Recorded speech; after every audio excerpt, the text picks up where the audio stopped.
Alors bonjour, je vais vous montrer une technique que j'ai prise sur Facebook et je donne le crédit à l'inventeur, Martin Lemire. Alors lui, ce qu'il montre dans le site, c'est les étapes à suivre pour faire ce genre d'installation ici. Là. Vous voyez, j'ai pas terminé, j'ai commencé là, à installer des vis Allen. Et puis, selon lui, ça va durer plus longtemps que ce qu'ils nous vendent. Ok, alors voici mon setup que je me suis fait. Je me suis fait une espèce de tube, de tube en bois que j'insère dans le dos, comme ça. Ensuite, je pose le pneu dessus, comme ceci. Et puis là, il faut déterminer le genre de vis Allen que ça va vous prendre pour votre pneu. Alors voici la vis en question. C'est très petit. Alors, il s'agit d'une vis M4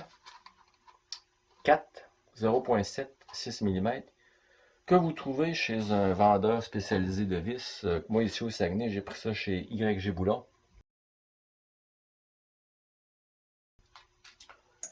Au montant de 10 $ la boîte de 100. Donc, c'est très abordable. Et ça va vous prendre, pour insérer vos petites vis, une clé Allen comme ceci.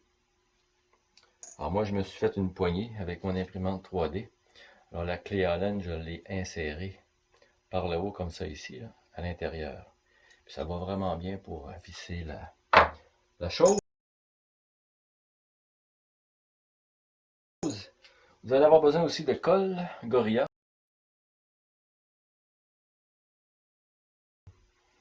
Ça va faire le job. Donc, pour choisir vos vis, vous les choisissez en fonction de la grosseur de vos crampons. Donc, moi ici, je prends cet instrument-là. Et ce que je trouve, c'est que mes crampons mesurés font 5 mm. Et j'ai pris donc des vis d'1 mm de plus, ce qui veut dire que je vais perforer 5 mm l'épaisseur de mon crampon et le laisser dépasser d'1 mm. C'est pour ça que j'ai pris des 6 mm. Vous pouvez avoir du 8 mm. Alors, il faut s'ajuster à la hauteur du crampon. Donc, comment est-ce que je procède? Très simple. Je prends une petite mèche. Moi, je me fais un petit trou avant. Avec une petite mèche comme ceci, je me suis fait un petit bloc en imprimante 3D ici. Et là, ce que je fais, bon, je fais mes trous. Ok. Prenez note aussi que c'est vrai, j'ai identifié l'endroit où je vais perforer là, avec une craie à pneu. Donc, ça m'empêche de faire des erreurs de design. Alors, je fais un petit trou comme ceci.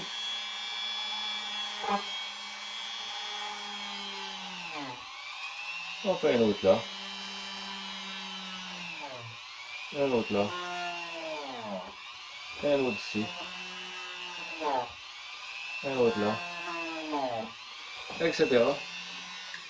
Après ça, je prends ma mèche de la dimension de ma vis Allen, évidemment. Et puis là, je reviens dans mes petits trous que je viens de faire et je les agrandis, comme ceci.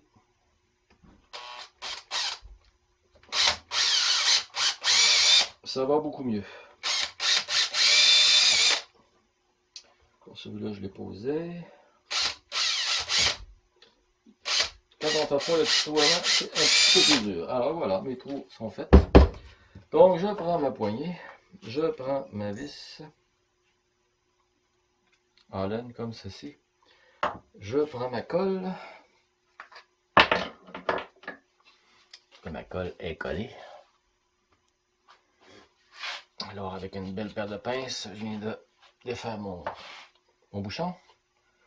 J'y mets une belle petite goutte, comme ceci. Et voilà. Ensuite, je viens visser dans mon pneu. Ça demande un petit peu de pression, là, mais... Et voilà.